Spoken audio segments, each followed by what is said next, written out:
Hey, 1st through 5th grade leaders. This Sunday, we are ending the big idea of friendship. Friendship is using our words and actions to show others you care. As we dive into this Sunday, we are going to take a look at what Paul said in 1 Thessalonians chapter 5, verse 11. He said, "So encourage one another with the hope you have. Build each other up. In fact, this is what you are doing." And this is from the NIRV. We're going to close out this month with those verses that Paul said, and we're going to apply them to the trials in Job's life. We're going to look at that in Job chapter 1 and chapter 2 and all the trials that he went through and how his friends came alongside him and encouraged him through the deepest and darkest times. They weren't sarcastic. They weren't cynical, which are 5th and 6th graders. This is such a great lesson for them, but they really became a shoulder for him to lean on. Our bottom line this week is friends encourage one another. And the key question for our 5th and 6th graders that you're going to be reiterating to them is, how can you be a friend this week?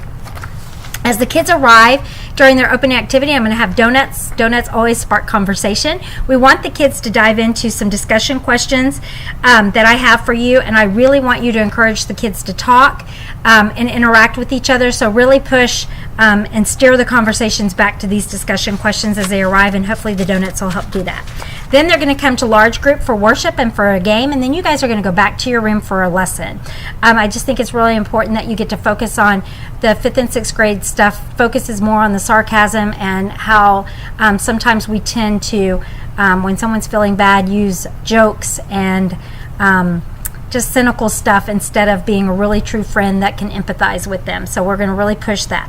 The first activity is dive deeper discussion questions. If we have two adults, I'd really like to split the boys and the girls so that you can just feel more comfortable with the same gender in these discussion questions, especially because boys face a little bit different piece when they need encouragement than girls do. So after that, you are going to have activity number 2. It's called Verses with You. I really like this because it takes some additional verses that they can apply to their life. We really want them to live out what they're learning on Sunday.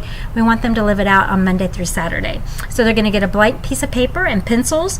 You're going to review the verse Romans 12, Chapter 12, verse 12. You're going to challenge the students to think of all the ways they can encourage their friends, and you're going to ask them to create a Scrabble-like crossword or acoustic using the words or letters found in encourage. So that ought to be fun.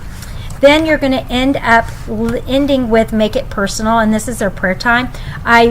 I have times allotted for 8 minutes for the first activity, no more than 10, 8 minutes for the second, and then you can end with the next 4 to 5 minutes for your prayer time. I really would like you to try to get to all 3 activities if possible, because what they're going to do is they're going to take a plastic tablecloth, and you're going to remind the students all the good intentions and the ways that we want to encourage our friends, but we often get busy and think only of ourselves. This is so good for 5th and 6th grade.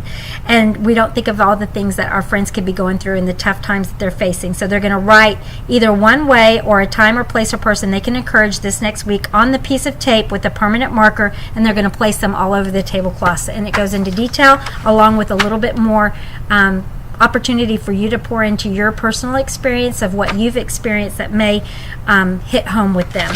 All right, thank you so much for all you do. Thank you for coming to the volunteer appreciation if you made it, and for our meeting on Sunday. I know we've been asking a lot, and so we're continuing to grow. We had 181 kids on Sunday, which is amazing. So we're going to be hitting that 200 mark, and I just am so thankful for you. So please try to arrive early so I can encourage you and we can talk about what's going on. Anything that's happened with the kids that I can share with you from parents, I want to be able to do that before class starts. So 8:30 for first service, 10:10 for second service. Hope you're having a great week, and I cannot wait to see you on Sunday during Huddle Up.